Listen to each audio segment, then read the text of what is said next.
우리가 이 말씀을 몇 년 전에도 한번 이렇게 본문을 통해서 은혜를 나눈 적이 있는데요.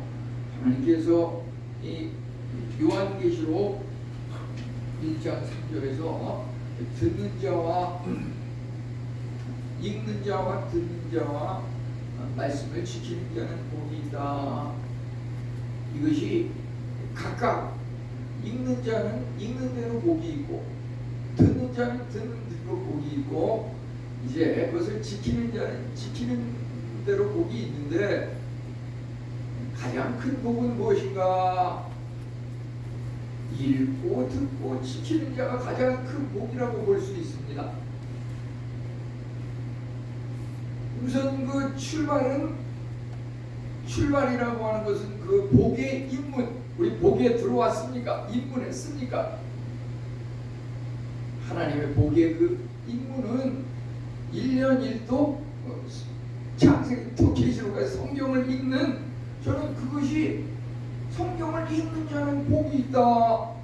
그 읽지 않는 사람은 복이 없는 겁니다. 그것은 아주 초보적인 복입니다. 초보적인 복. 이제 거기에다가 듣는 자는 복이 있다. 읽고 듣는 자는 2배의 복이 있습니다. 이제 읽고 듣고 지키는 자는 복이 있다. 그것은 3배의 복인데, 그것은 삶의 그 말씀을 적용을 해서 어떻게 하면 이 말씀대로 살아갈 것인가, 이것을 고민하면서 지키는 그 사람에게 임하는 복이 가장 큰 복입니다. 우리 그 동양 한자어에도 보면 1생이 2생 3생 만물 그러는데, 1도 중요하고 2도 중요하지만 이제 3에 가면은 만물을 생하는 아주 그 복이 차고 넘치는 복입니다. 하나님께서 그 613개의 하라 하지 말라 이것을 가르치는데, 정말 그것을 지키는 자에게 임하는 복이라고 하는 것은 너에게 이루어질 뿐만 아니라 나보다 더 큰 일을 하리라.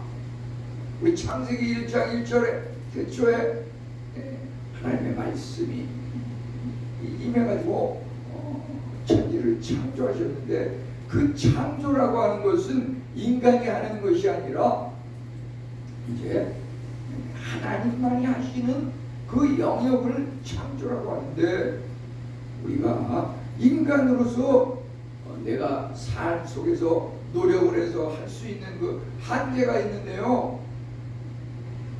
이제 우리가 하나님을 믿고 하나님이 우리 안에 계시면 인간의 능력을 초월한, 인간이 할 수 없는 그것을 할 수 있는 것입니다. 그것이 바로 무에서 유를 창조하는 겁니다.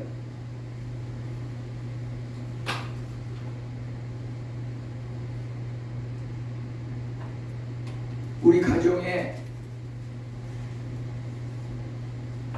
신앙생활을 열심히 하는 그 부모님을 통해서 신앙을 물려받았지만, 저는 그분들보다 더 열심히 믿고 신앙생활을 하려고 노력을 하는 이런 매 순간의 삶을 통해서 나는 할아버지보다 아버지보다 내가 더 큰 복을 누리는구나, 그것을 깨달으면서 살아갑니다.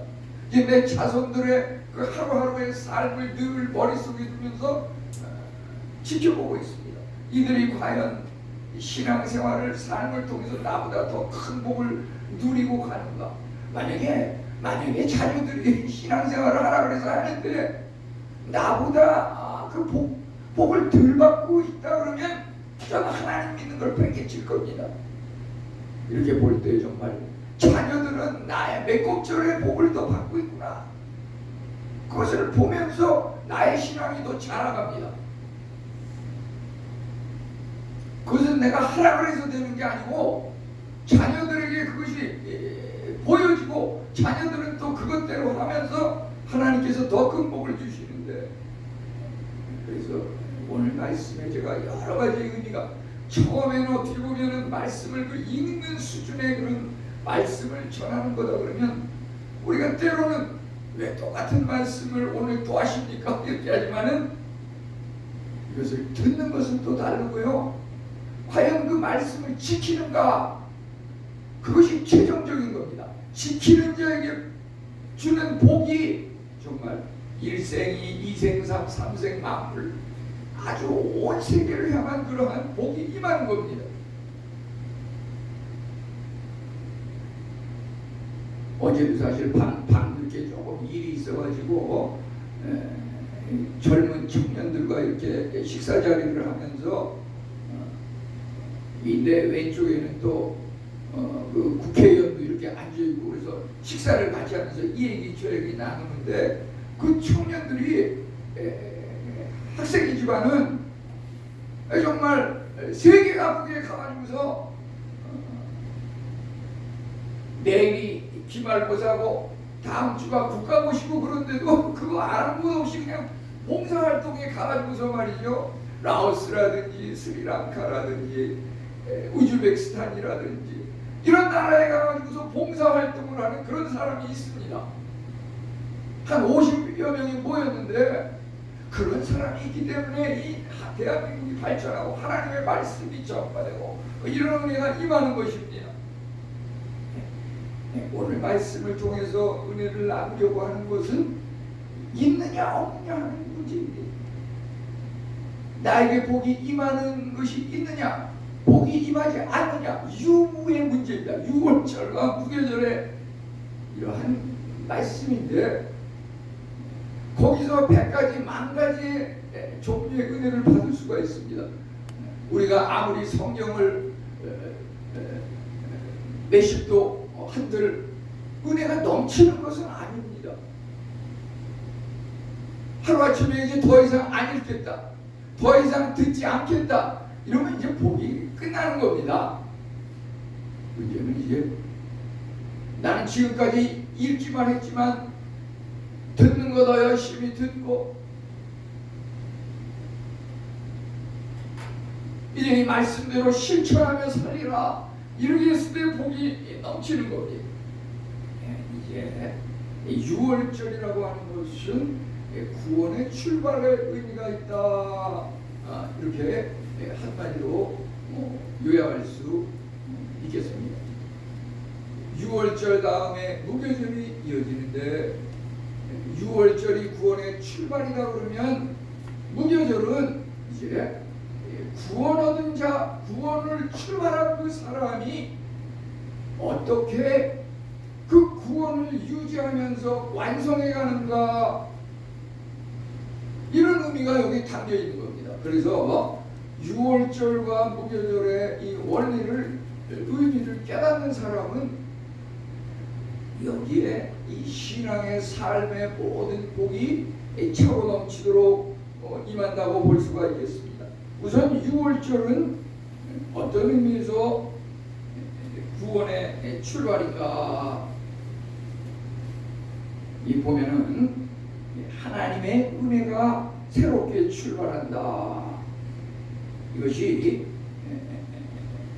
일반 양력 달력으로는 6월절이 3월, 4월에 지켜지는 것인데 유대 종교력으로는 1월 14일로 이렇게 6월절을 지키고 있습니다. 그러니까 1월 중심 한가운데 이 6월절 절기를 지키는 것입니다. 이제 2026년이 출발했는데 이것이 그리스도 안에서 새로운 피조물로 새롭게 출발하는 그러한 의미가 있기 때문에 이 말씀을 다시 살펴보려고 합니다. 어떻게 하나님의 은혜가 임하고 새롭게 출발하는가? 그것은 이 문설주와 임방 그 문 입구에 어린 양의 피를 바르는 그것이 우리를 죽이고 살리는 그 파멸시키는 그 천사가 그 집을 방문할 때 그 앞에 피가 칠해져 있는 집은 멸망을 하지 않고 건너뛴다고 하는 것. 이제 여기 그래서 유월이라고 하는 것은 건너뛴다 이런 의미가 있습니다. 우리 작게는 말이죠. 우리 성도님들 혹시 그 대문 앞에 이내교회 그 팻말이 없는 분들은 말씀하셔서 다시 받아가서 거기다 붙이기 바랍니다. 그것이 2, 3년 지나면 또 접착력이 떨어져 가지고서 약해지는 경우도 있는데 그것을 붙이시기 바랍니다. 그것을 믿고 하나님 앞에 기도하며 저주가 우리 집을 건너뛰고 복이 우리 집에 임하는 이런 의미가 있습니다. 그 새 출발은 예수 그리스도 십자가 보혈이 우리 각자 개인에게 있느냐, 우리 가정에 있느냐, 예수 그리스도의 십자가 보혈이 나의 일터 직장에 있느냐, 그것에 따라서 구원이 이제 새롭게 출발하고 지속이 되고 완성을 향해서 달려간다고 하는 것입니다. 이 6월절이 하나님의 은혜요 새 출발이라고 하는 것은 우리에게 임하는 이 구원이라고 하는 것이 이 은혜, 인애라고 하는 말도 다 그렇지만은 하나님의 은혜에 의해서 구원이 좌우된다고 하는 것입니다. 우리는 자칫 에베소 2장 8절 9절을 보면은 우리가 그 믿음으로 말미암아 구원을 얻었나니 그것이 너에게서 난 것이 아니요 하나님의 선물이라. 행위에서 난 것이 아니니 이는 누구든지 자랑치 못하게 함이니라. 우리는 자칫 내가 이만큼 열심히 하나님을 믿고 내가 이만큼 성경을 열심히 읽었는데 왜 하는 일마다 복이 임하지 않고 저주가 임합니까? 라고 따지면서 하나님과 멀어지는 경우가 있습니다. 우리 기억할 것은 읽고 듣고 지켰느냐, 그 지켰느냐에 가서 그 지킨다고 하는 것은 인간이 지킬 수 있는 건 아닙니다. 내가 이만큼 열심히 하나님을 믿었는데 왜 복이 임하지 않냐? 그것은 인간적인 행위와 노력에 의해서 구원받는 걸로 잘못 이해하고 있기 때문에 그런 말이 나오는 것입니다. 결코 은혜라고 하는 것은 인간의 노력에 의해서 임하는 것이 아닙니다. 이제 문설주와 인방의 대문 입구에 어린 양의 피에 그 자취를 갖다가 남긴 그 집은 마다들을 죽이는 그 멸망의 저주가 임하지 않고 그것이 건너뛰었습니다. 유월하였습니다. 그 유월절에 대해서 요한복음 신약의 요한복음 1장 고린도전서 5장에서는 세상 죄를 지고 가는 하나님의 어린 양 유월절 양은 곧 그리스도께서 희생되셨니라 이렇게 말하고 있습니다. 여기에 어린 양 예수 그리스도 그분이 흘리신 그 보혈의 피가 이 가정에 있느냐라고 하는 문제. 십자가라고 하는 것은 예수 그리스도의 보혈의 피인데 그것은 바로 예수 그리스도께서 우리 죄를 위하여 십자가를 박혀 돌아가신 그 은혜로운 피입니다.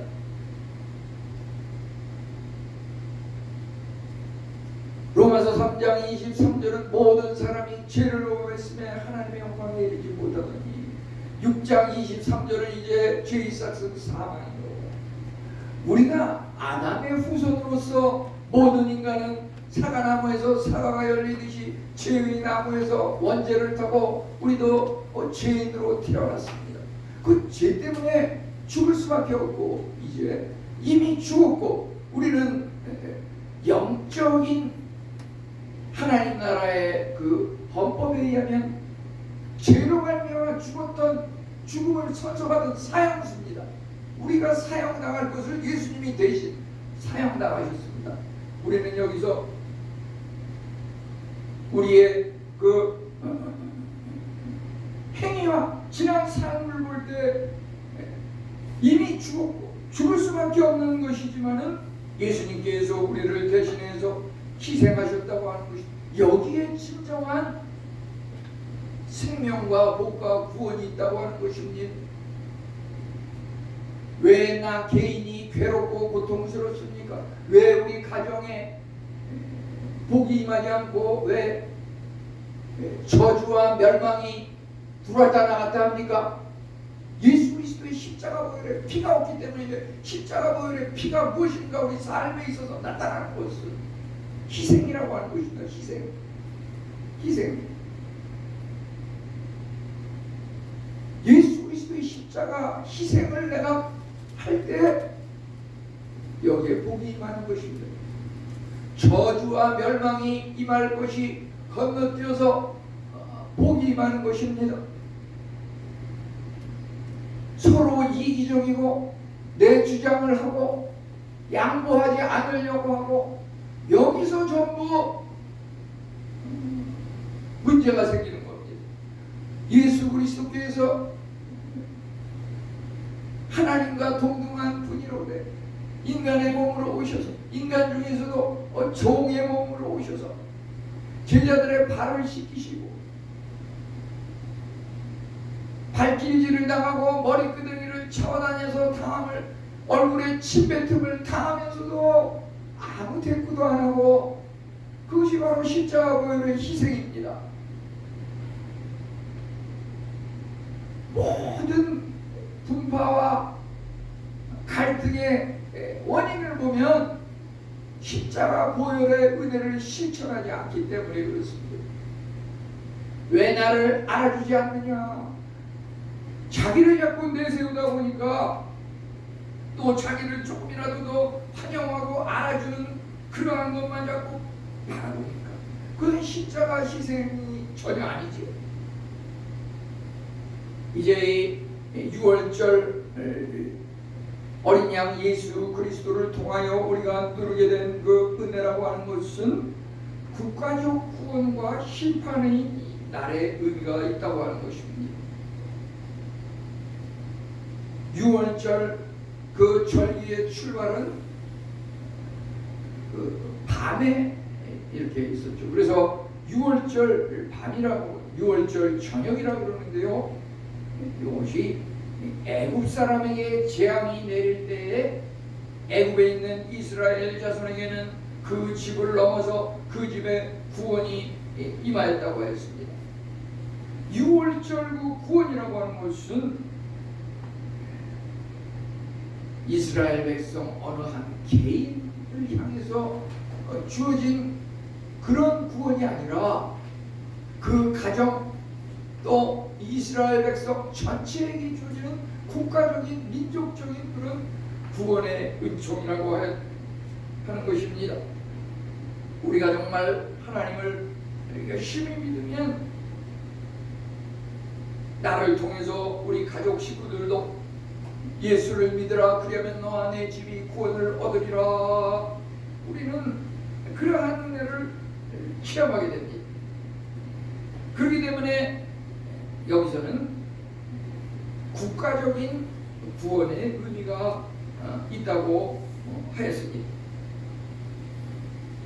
우리 한국의 역사를 보아도 그렇습니다.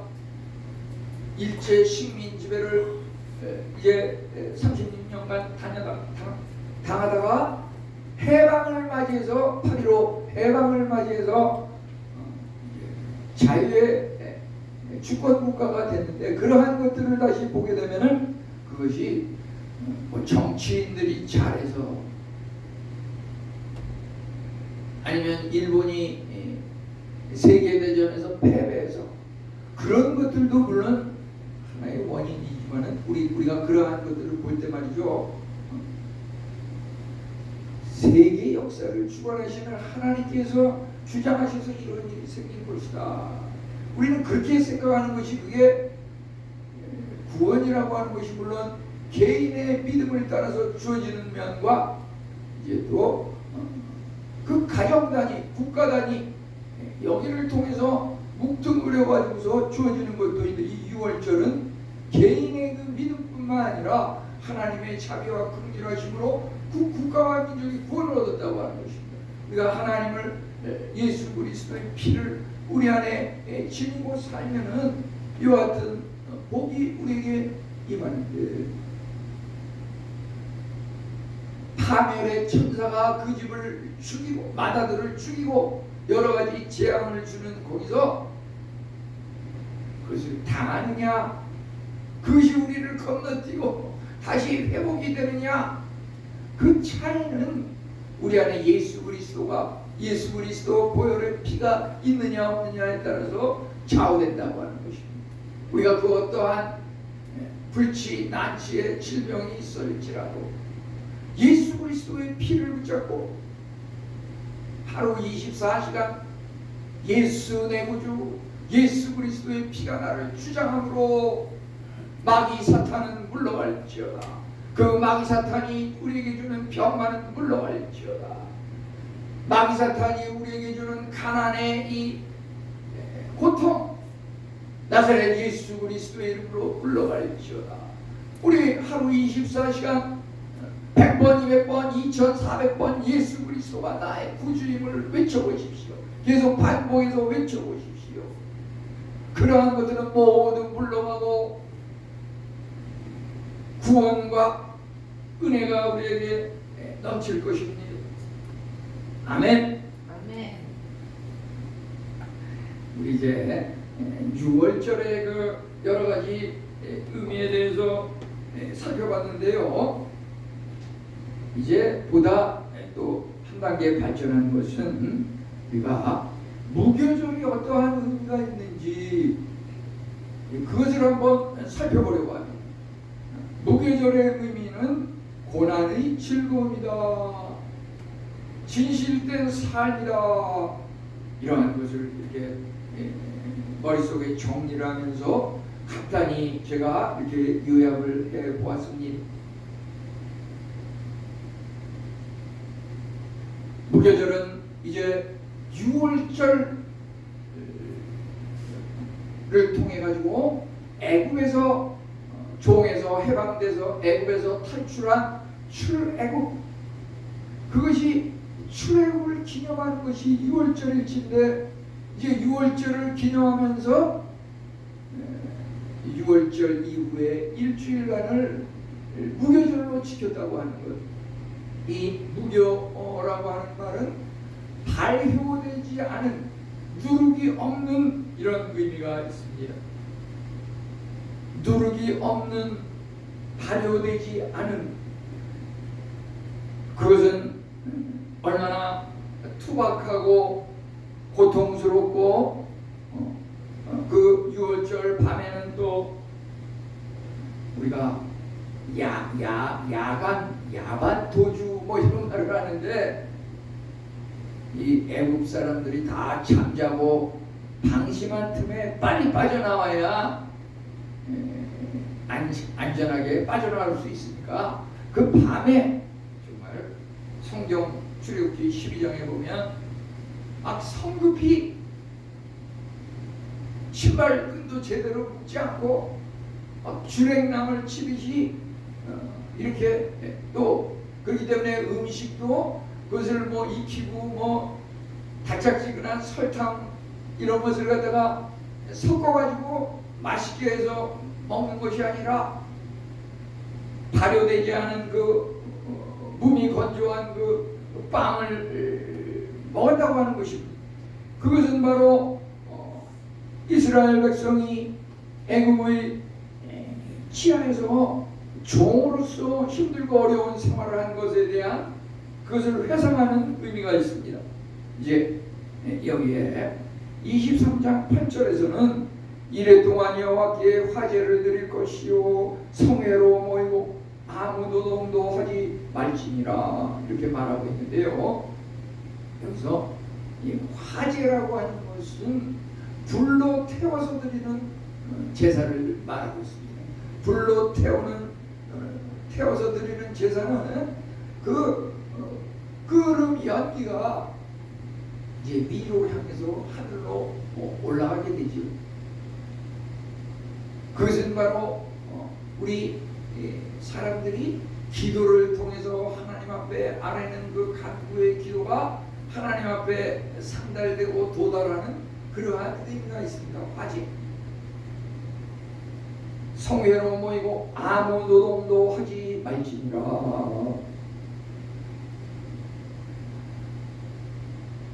이 무교절 일주일 기간 동안은 아무 노동도 하지 말고 성회로 모이고 성전에 모여서 하나님 앞에 불로 태우는 그 제사를 드렸다고 하는 것입니다. 우리 인간의 그 노동을 쉬는 이러한 특별한 행동을 통해서 우리 인간이 쉴 때 하나님께서는 일을 하십니다. 우리가 아무 노동도 하지 않을 때 하나님께서는 그 화제가 하늘을 향해 올라가서 하나님 앞에 상달되도록 예수님께서 그것을 전달하는 것입니다. 우리가 노동을 쉬는 그때 하나님께서 일을 쉬는 게 아닙니다. 우리가 노동을 쉴 때 하나님께서는 일하셔서 그 화제가 그 향기가 하나님 앞에 도달하게 하십니다. 반면에 우리가 노동을 하면서 하나님께서 노동을 하지 말라고 한 그 안식일 또는 이 특별한 절기 집회에 노동을 하게 되면 인간이 일을 하기 때문에 하나님께서는 일을 하지 않는 겁니다. 하나님께서 일을 하지 않으면 그 화제의 기도의 내용이 하나님 앞에 전달되지 않는 것입니다. 화제의 그 기도의 향기가 하나님 앞에 올라가지 않으므로 인간적인 노력에만 의존하는 삶은 아무 열매가 없는 것입니다. 우리 무교절의 의미가 바로 이러한 것입니다. 이제 무교절에 담긴 그 화제의 의미는 우리 인간적인 노력을 중지함으로 이제 예수 그리스도 하나님께서 우리를 위해서 일하시고 우리의 간구하는 기도와 제목 소원들을 하나님 앞에 상달되도록 화제 그 기도의 연기가 향기가 되어서 하나님 앞에 올라가서 제목으로 아뢰게 되므로 응답받는 그러한 삶이 바로 화제라고 하는 것입니다. 이제 무교봉은 순전함이라고 하는 것. 여기 우리는 고린도전서 5장 8절에서 악하고 악이 찬 누룩으로도 말고 누룩 없이 오직 순전함과 진실함의 떡으로 하자 이렇게 말하고 있는데요. 이 누룩을 넣지 않는다고 하는 것은 이 누룩의 의미는 죄와 악을 상징하고 있습니다. 죄와 악. 거기에 죄악된 것, 악하고 악이 찬 누룩 그것으로 하지 말고 누룩 없이 악과 죄악이 없이 순전함과 진실함의 떡으로 하자. 여기 고린도전서 5장 8절은 누룩 없이 무교, 누룩 없이라고 하는 말은 무교입니다. 그 무교명 속에는 오직 순전함과 진실함의 떡으로 하자 이런 의미가 담겨 있는 것입니다.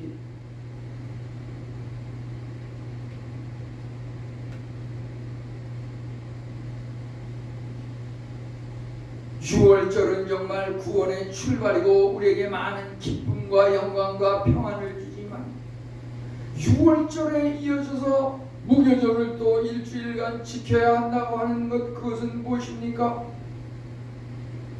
고난을 상징하고 고난을 회고하는 것입니다. 나에게 지금 주어진 여러 가지 조건들에 대해서 현재의 나의 상황에 대해서 하나님 앞에 감사하는 것이 필요하겠습니다. 오직 순전함과 진실함의 떡으로 하자.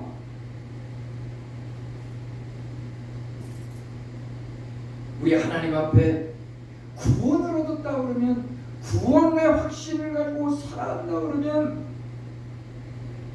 그 악한 누룩을 다 없애버리고 순전과 진실함의 떡으로 하자고 하는 것입니다.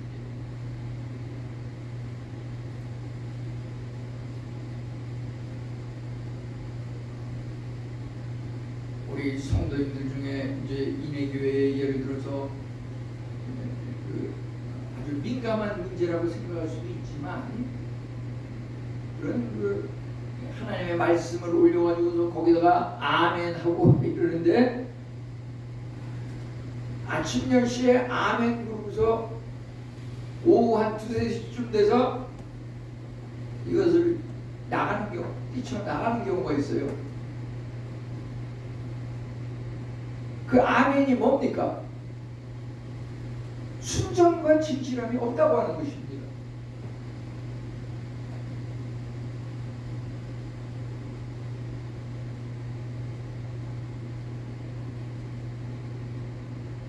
어떤 경우는 막 내가 먼저 딴 사람보다 먼저 아멘을 한다고 막 그냥 한 달, 2달 동안 막 서로 막 경쟁을 하듯이 그러더니 갑자기 그것을 나가버려요. 그게 하나님 앞에 순전과 진실함이 있느냐 하는 겁니다. 물론 그 부분도 무슨 사정이 있어서 그런 거고 하나님이 평가하시는 문제니까 제가 왈가왈가하지 않겠습니다. 우리 구원의 확신이 있느냐 없느냐는 무슨 질문을 해가지고 확신이 있습니다. 지금 죽으면 천국 가겠냐? 천국 갑니다. 이 말로다가 입으로 고백한다고 해서 꼭 그렇게 되는 건 아닙니다. 그 삶 속에 순전과 진실함이 있어야 된다고 하는 것입니다.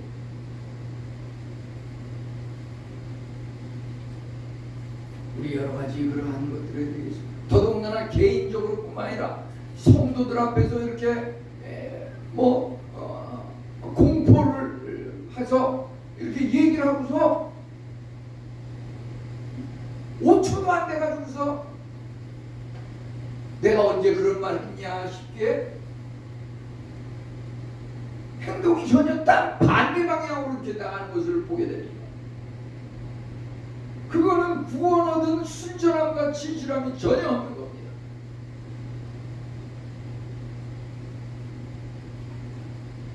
저의 삶도 너무나 많은 세월 동안 아니 지금도 그러한 것이 100%다 없어졌다고 볼 수는 없습니다.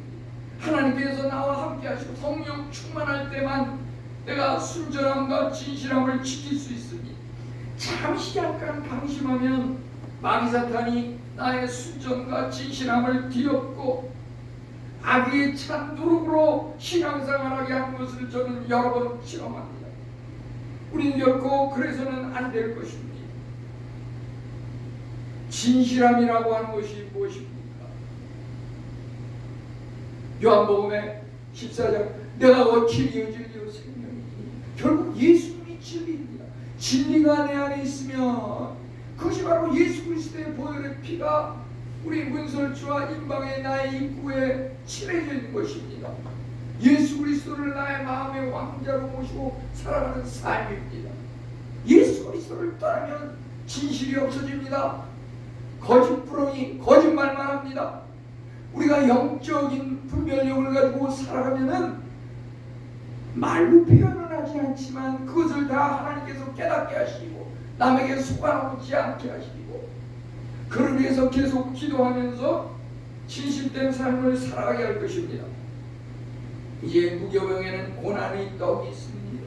이래 동안은 무교병과 고난의 떡을 함께 먹으라. 평생 애굽 땅에서 나온 나를 기억하리라.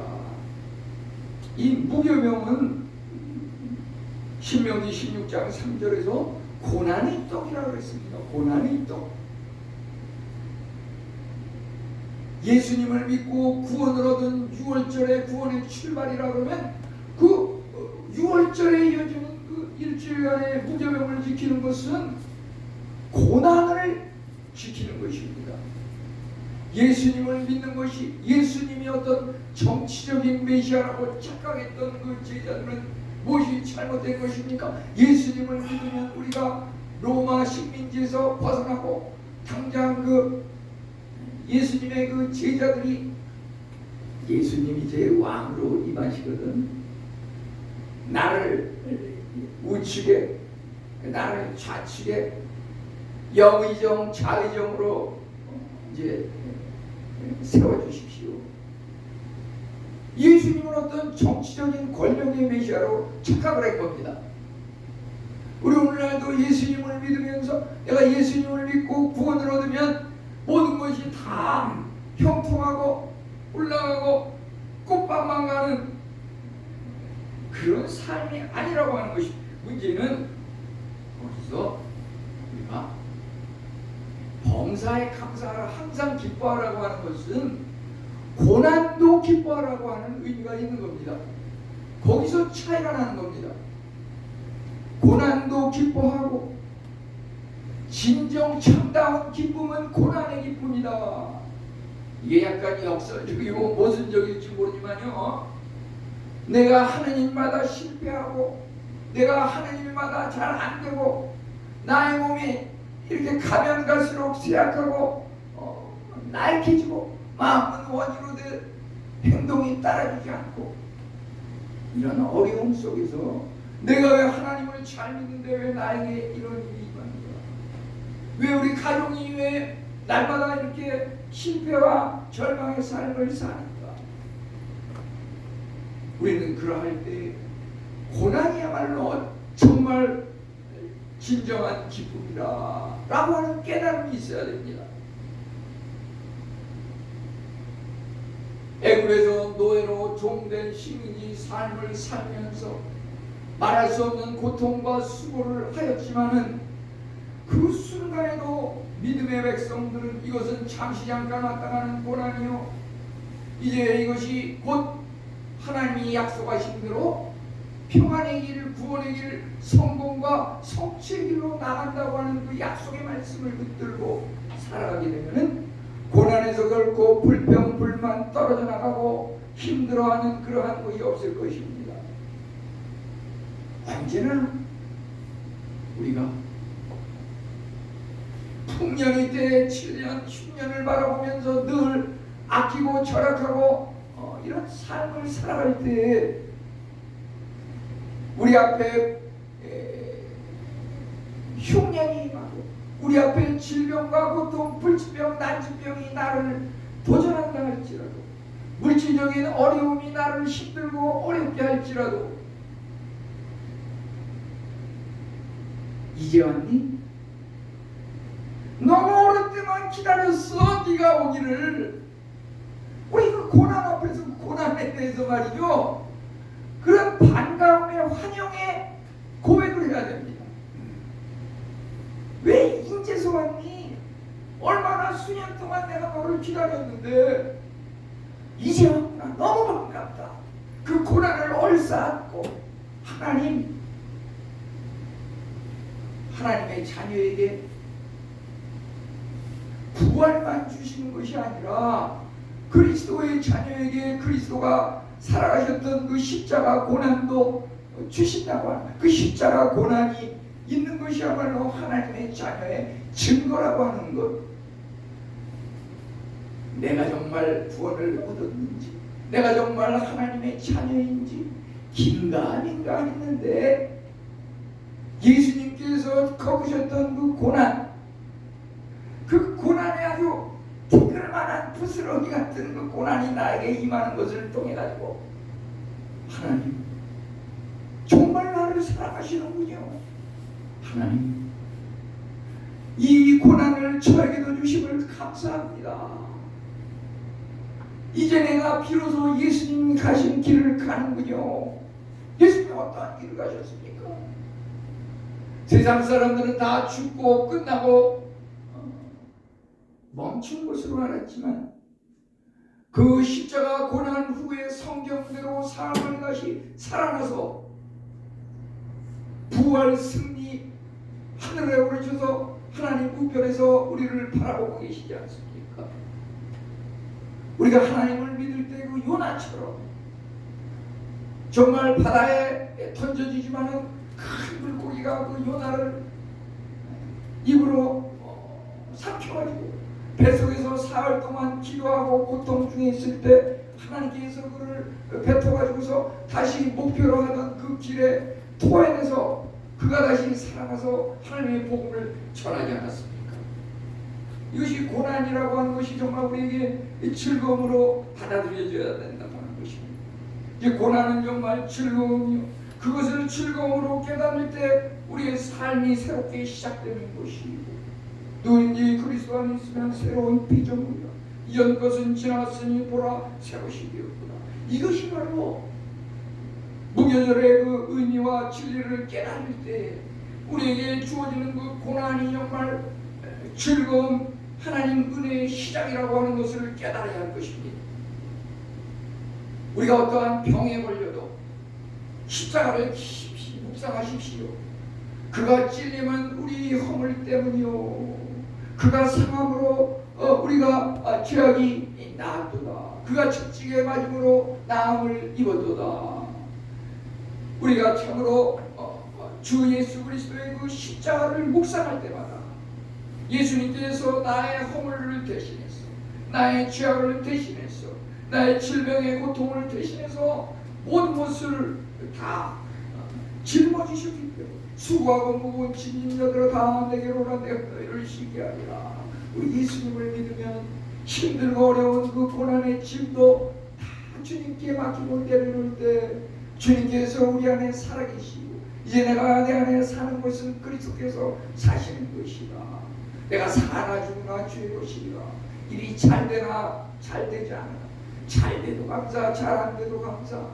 우리 늘 감사와 찬양과 영광의 삶을 살아드리는 우리 성도님들 되시기를 축원합니다. 하나님 감사합니다. 왜 은혜요, 웬 사랑입니까? 430년간 애굽에서 노예 생활하던 이스라엘 백성에게 이제 어린 양의 피로 구원의 길을 열어주시고 새롭게 출발하여 주시고, 그 구원을 회상하면서 무교절 절기를 통하여 그 고난스러웠던 고통의 삶이다 우리에게 즐거움과 기쁨과 약속을 성취하기 위한 하나님의 섭리요 계획이었다고 하는 것을 깨닫게 하시니 감사합니다. 우리 성도들 모두에게 이와 같은 은혜가 차고 넘치게 하여 주시옵소서. 예수님의 이름으로 감사하며 기도 올리옵나이다. 아멘.